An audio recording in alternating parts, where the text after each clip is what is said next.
buat kamu yang dengerin ini. Udah lama banget aku gak ngerekam episode podcast.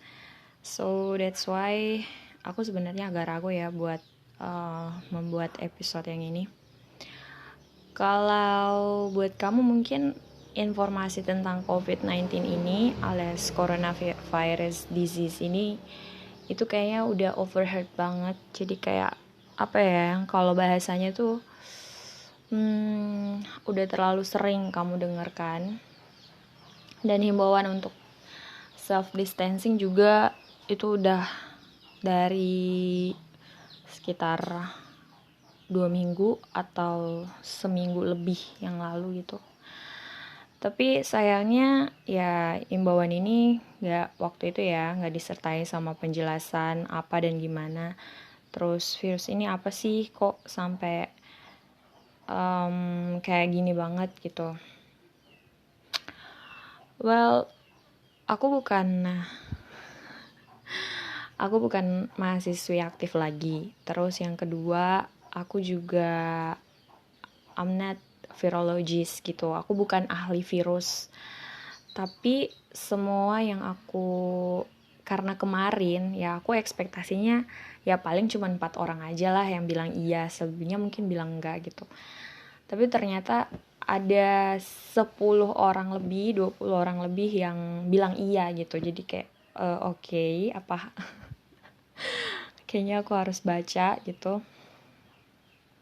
Dan kalau kamu lihat ada banyak wawancara yang ada di di internet gitu, di YouTube apa di mana segala macam. Sebenarnya virus itu tuh bisa anak SMP juga kalau ditanya dia hafal sebab semuanya, satu bab itu semuanya tentang virus.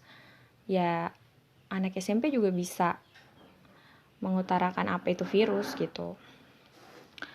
Kan alga gitu kan. Bukan.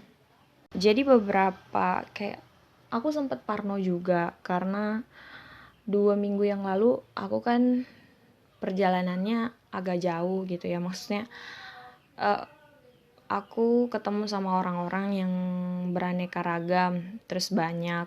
Terus aku nggak tahu nih, meskipun waktu itu belum ada kasus di Indonesia, dan waktu itu masih waktu itu bulan Februari dan masih awal-awal Februari, dan itu ada awalnya masih di Cina tuh kan, karena Cina tuh per kasusnya itu ketahuan dan dipublikasikan secara luas itu pada akhir Januari gitu, seingat aku 23 Januari.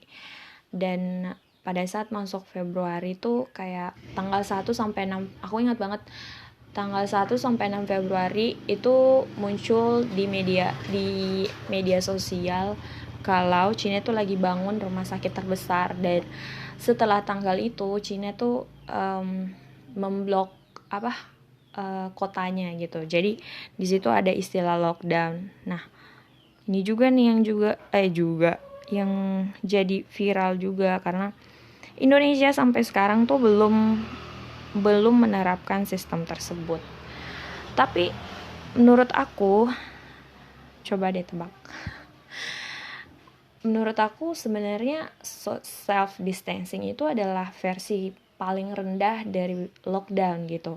Karena setelah aku baca ya kan, ya sekali lagi ternyata lockdown itu gak ada orang yang boleh keluar dan boleh masuk dari suatu daerah tersebut.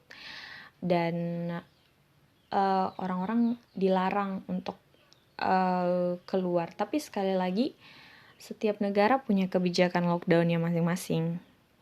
So kalau emang nih Indonesia mau menerapkan sistem ini di beberapa red zone yang udah kena, kayak di Sulawesi Tenggara juga di Sulawesi Selatan, Sulawesi Utara, terus di wilayah Sumatera Utara, di Jawa ya kan, di Jakarta terutama. Terus aku amazed sih sama DKI Jogja ya, karena di sana per tanggal berapa ya kemarin, jadi gubernurnya Sri Sultan Hamengkubuwono itu dia menetapkan statusnya untuk ini waspada bencana. Dan nah ini dia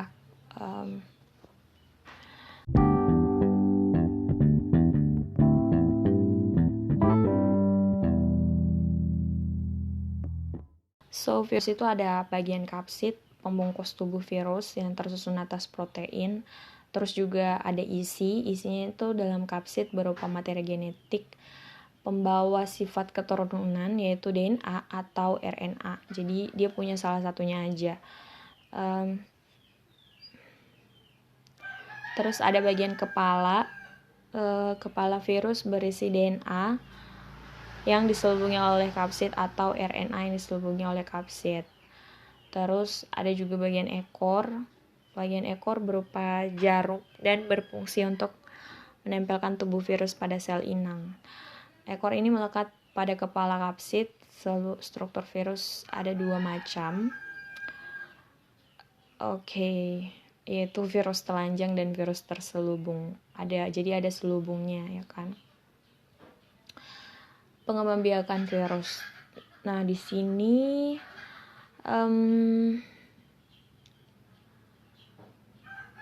virus memanfaatkan metabolisme sel penjamu untuk membantu sintesis protein virus dan virion baru. Jenis sel yang dapat diinfeksi oleh virus dapat sedikit, dapat banyak gitu. Jadi kalau kamu tahu tanaman parasit, nah virus itu dia memanfaatkan metabolisme sel. Jadi metabolisme itu metabolisme itu proses yang kalau bahasa pasarannya. Metabolisme itu untuk membantu kayak terjadinya pembentukan energi. So virus mengambil metabolisme yang ada pada saat di sel inang tersebut gitu. So coronavirus itu adalah RNA, masuk di virus RNA itu. Terus juga virus ada yang menguntungkan sama ada yang merugikan juga. Virus yang umumnya kita dapat di sehari-hari itu adalah virus influenza. Terus juga ada virus rubella penyebab campak. Terus ada virus variola penyebab penyakit cacar. Terus varicella penyebab penyakit cacar air. Yang lain-lain itu pernafasan ya. Terus ada yang pencernaan. Kalau kamu tahu hepatitis A sama hepatitis B. Terus polio. Kalau dulu tuh kita waktu kecil selalu dikasih vaksin polio kan. Terus ada virus herpes. Terus ada lewat plasenta juga itu, jadi rubella sama cytomegalovirus. So nggak semua virus lewat lewat saluran pernapasan.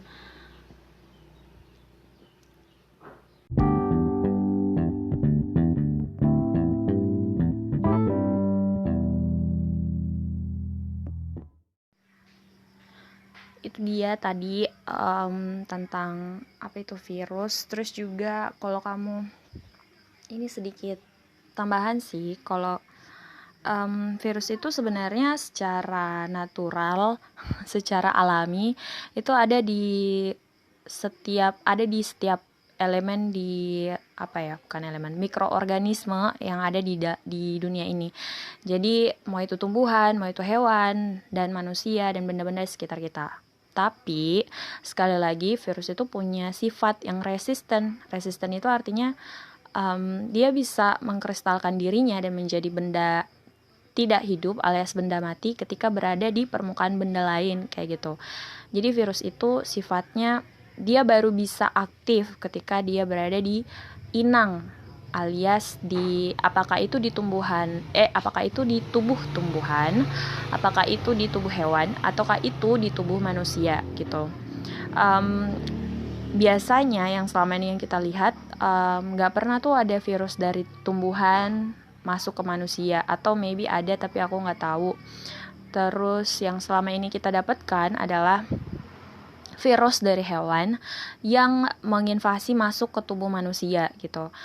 Kenapa bisa? So virus ini selalu mencari, kayak virus bukan mencari sih, maksudnya virus ini bisa ditularkan lewat cairan-cairan tubuh gitu.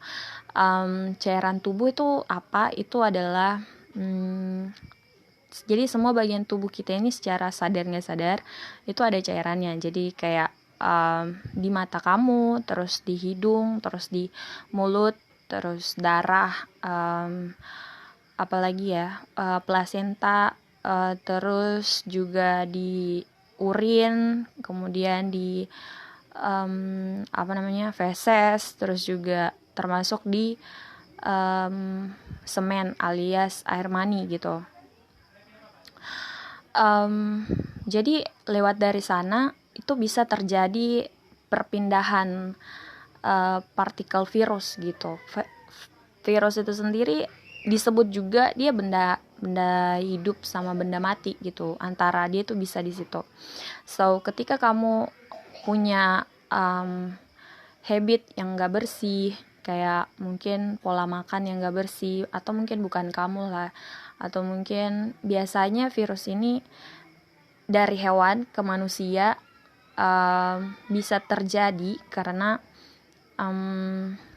yang pertama itu biasanya karena perburuan hewan, terus juga karena hewan-hewan udah makin kehilangan daerah wilayahnya gitu. Jadi dia berpindah ke kota, mungkin menggigit manusia atau bagaimana segala macam, atau mungkin meninggalkan kayak jejak, mungkin bekas gigitan hewan apa gitu ya, sehingga di situ mungkin terdapat air liur hewan apa gitu. Nah biasanya juga kalaupun bukan dari hewan yang asli, juga bisa terjadi dari perantara hewan gitu. Bisa dari hewan liar ke hewan domestikasi gitu.